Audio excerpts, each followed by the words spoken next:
प्रस्ताव रखा जा रहा था। सामाजिक संगठनों ने, विभिन्न लोगों ने उस पर अपनी बात रखी थी। उसका कार्य हमारे उत्तर प्रदेश के मुख्यमंत्री श्री योगी आदित्यनाथ जी और भारत के माननीय गृह मंत्री अमित शाह जी ने उसका नामकरण करके परशुरामपुरी रखा गया। अब जलालाबाद के नाम से भगवान परशुराम जी की तपोभूमि नहीं जानी जाएगी, अब परशुरामपुरी के नाम से भगवान परशुराम जी की तपोभूमि जानी जाएगी। कब से आप लोग इस नाम बदलने को लेकर संघर्ष कर रहे थे? और ये कार्य तो लगभग 16 वर्षों से हो रहा है और इसके तेज जो है, जब हम तत्कालिक प्रभारी थे शाहजहानपुर जलालाबाद में, तो जलालाबाद में सभा थी सन 2021 में, उसमें हमारे माननीय मुख्यमंत्री श्री योगी आदित्यनाथ जी वहाँ पर उस सभा में मुख्य अतिथि के रूप से पधारे थे और उसी काल में उसी मंच के माध्यम से मांग रखी गई थी कि यहाँ से भगवान श्री परशुराम जी की ये तपोभूमि है, जलालाबाद है और यहाँ भारतीय जनता पार्टी का प्रत्याशी कभी जीता नहीं था।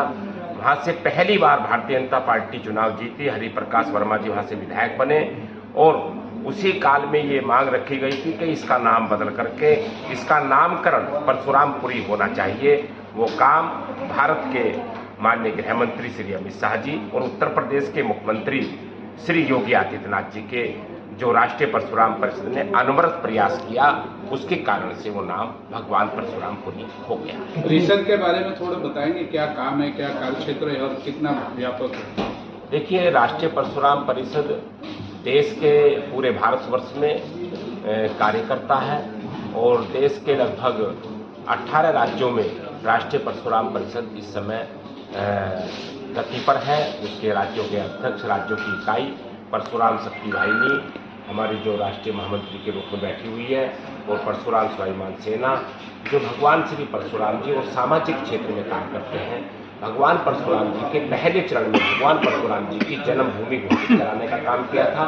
जो जन्मभूमि हमारे जगत गुरु शंकराचार्य, आचार्य महामंडलेश्वर महंत और धर्माचार्य और हमारे पूज्य राम भद्राचार्य जी के नेतृत्व में भगवान परशुराम जी की जन्मभूमि मध्य प्रदेश जानापाव इंदौर में घोषित हुई थी। उस कालखंड में जब भी हमारे माननीय गृह मंत्री श्री अमित शाह जी उस जन्मभूमि पर जाकर के पूजा अर्चना की थी और तत्कालिक मुख्यमंत्री श्री शिवराज सिंह चौहान जी ने जाकर के वहाँ घोषणा करके और उस पर 108 कुंडीय महायज्ञ की जो कार्य हुआ था और वहाँ पर वो लगातार कार्य वहाँ जारी है। जन्मभूमि के बाद में ये पहला चरण था राष्ट्रीय परशुराम परिषद के। दूसरे चरण में वो 56 स्थान भगवान श्री परशुराम जी पर जो घोषित हुए थे वो हमने यहाँ कुंभ के दौरान हमने इस प्रेस वार्ता में यहाँ बताया भी था कि हम दिव्य कुंभ